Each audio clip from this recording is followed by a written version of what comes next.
All right, everyone good? Everyone can see everything? Okay, awesome. Sorry about that, but good afternoon. My name is Ria Gualano, and I am a junior at Hopkins, majoring in psychology with minors in marketing and communications and theater arts and studies. My project's goal is to determine how frequent social media and internet use affects our fundamental understanding of ourselves and our identities.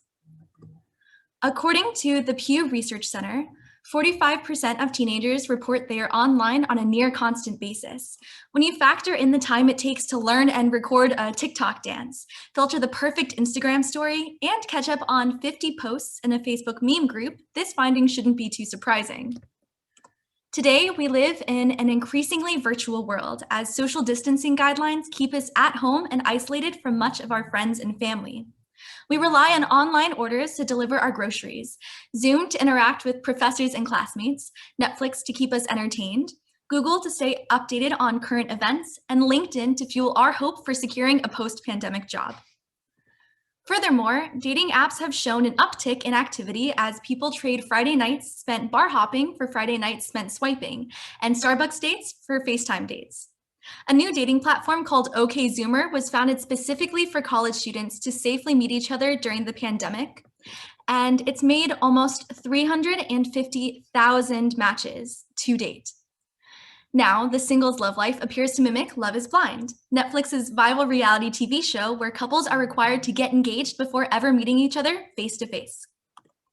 Popular media's interest in how technology is fundamentally changing the world has recently manifested in various TV shows. It's no secret that television reflects the time period in which it's made, and one of the most well-known shows is Black Mirror. Each episode examines how a new technology or reliance on one would alter society. In one episode, the plot follows a young woman obsessed with increasing her social media score by winning the approval of those around her.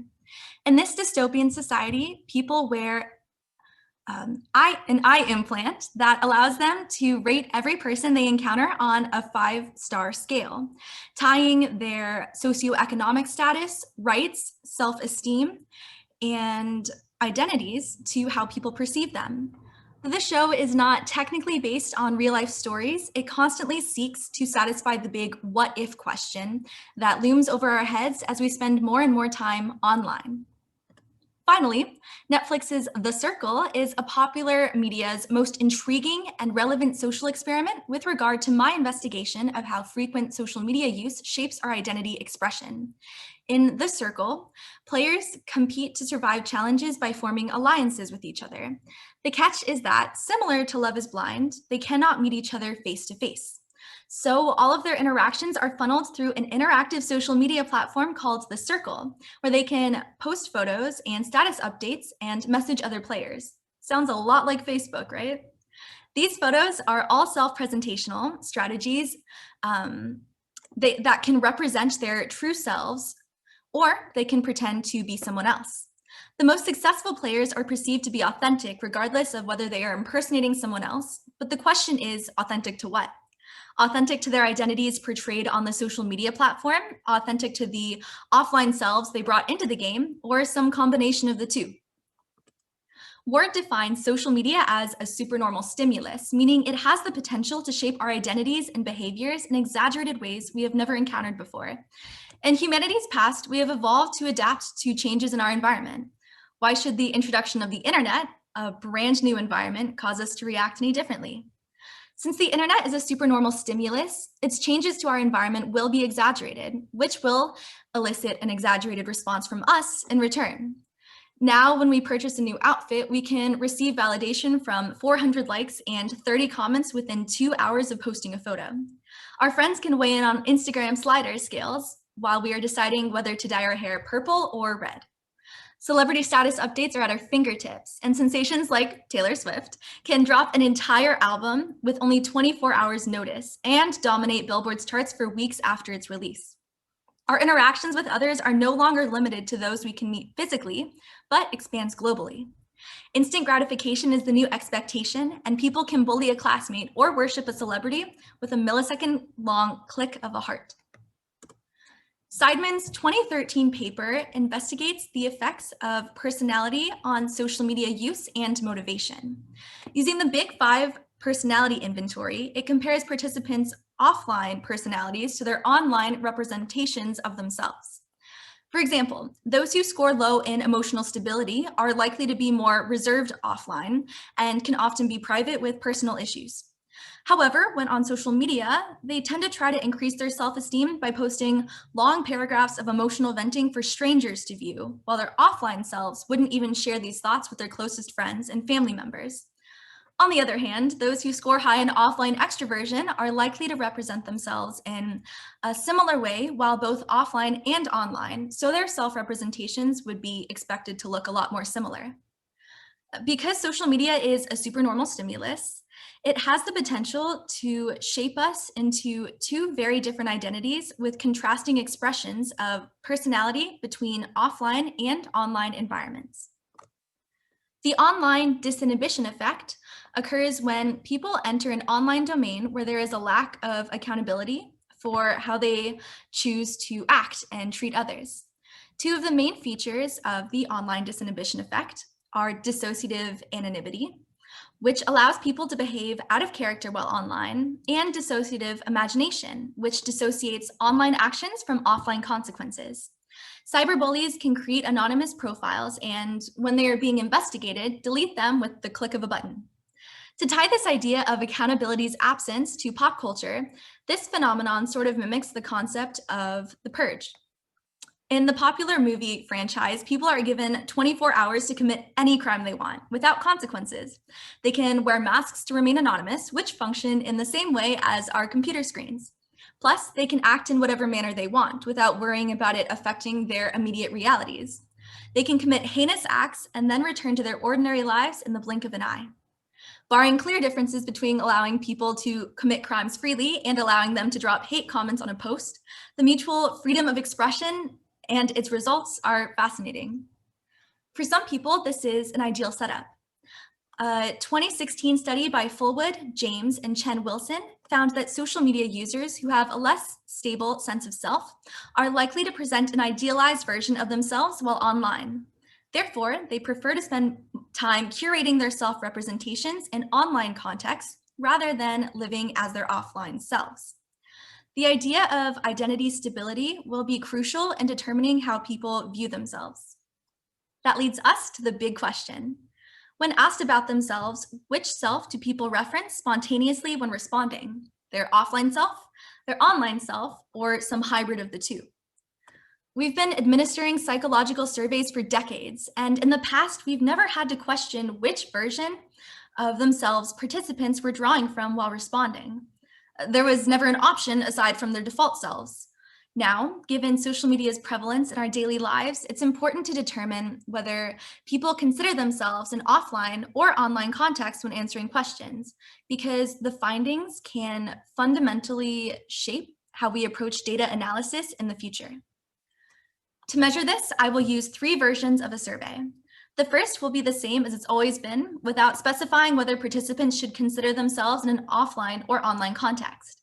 The other 2 will ask participants to reflect on themselves while strictly offline or online.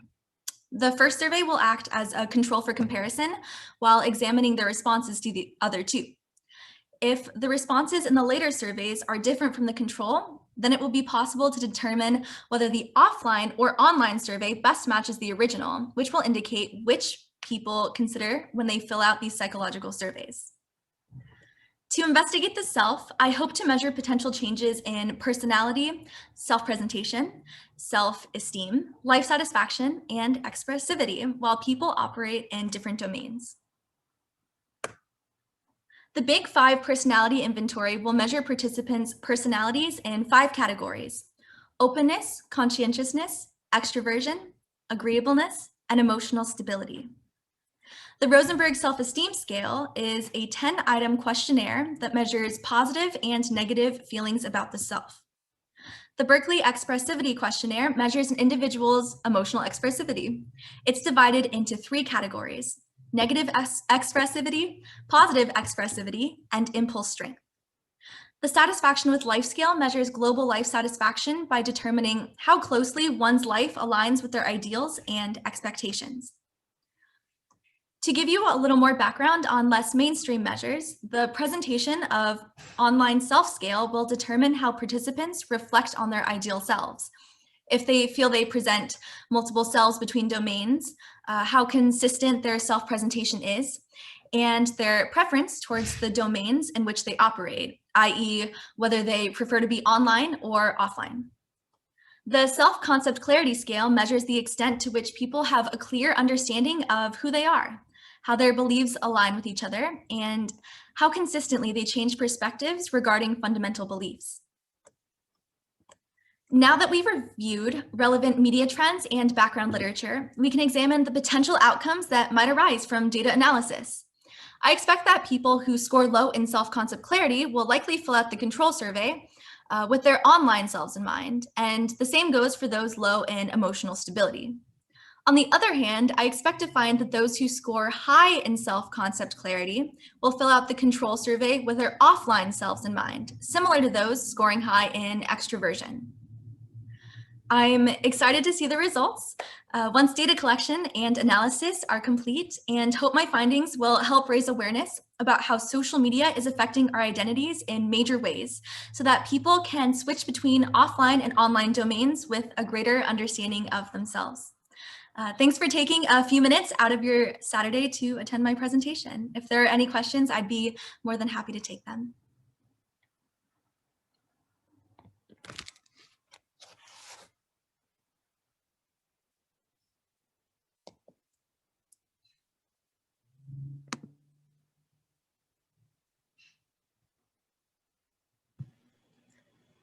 Hi, I was wondering if you anticipated any problems coming up with your data in terms of like everything being self-reported and it seems like self-directed as well. Like for example, how are you, like, do you have a way to ensure that the participants are actually following the direction of reflect on your online self versus reflect on your offline self?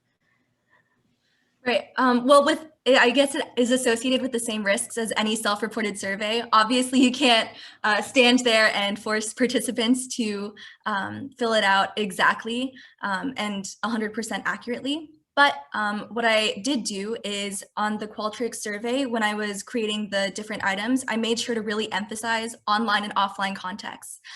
So to the best of my ability, I tried to make the survey as clear and straightforward as possible to minimize confusion.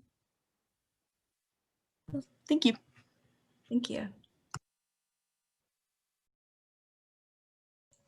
Excellent. Any other questions for Ria? I'll give it a couple of beats. I was wondering, do you think there's an association between a greater discrepancy between your online self and actual self if there is sort of a motive behind whatever app you're using, for example, a dating app versus Twitter, where you're just trying to look cool as opposed to, you know, find a partner? Right. Well, definitely.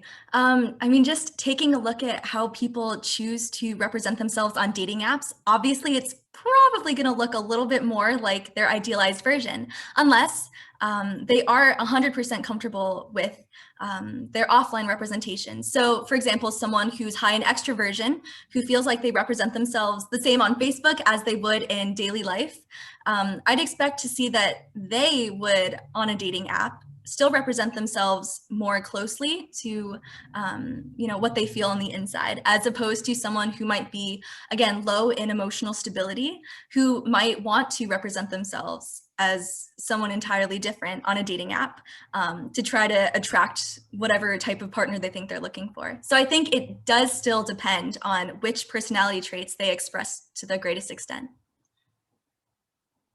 Thanks. So could you tell me, like, what age group approximately were you looking at? Were you looking at more like the college age group versus like somebody in their 30s or even, you know, younger than that, like the high school age? Like, which was your age group, I guess, because I'm really interested in this now. I'm kind of curious. Yeah, so basically it would be, the survey is going to be available for anyone over the age of 18. So I'm not looking specifically at certain groups, but in looking and in exploring data analysis, it will be possible to look at those basic demographics and say, okay, how is this population different than this population? So I'm recruiting anyone who has access to a computer above the age of 18, but I'll be able to compare and contrast between groups. Awesome. Thank you. All right, any last questions for Ria? All right, fantastic job, Ria. I'll stop the recording.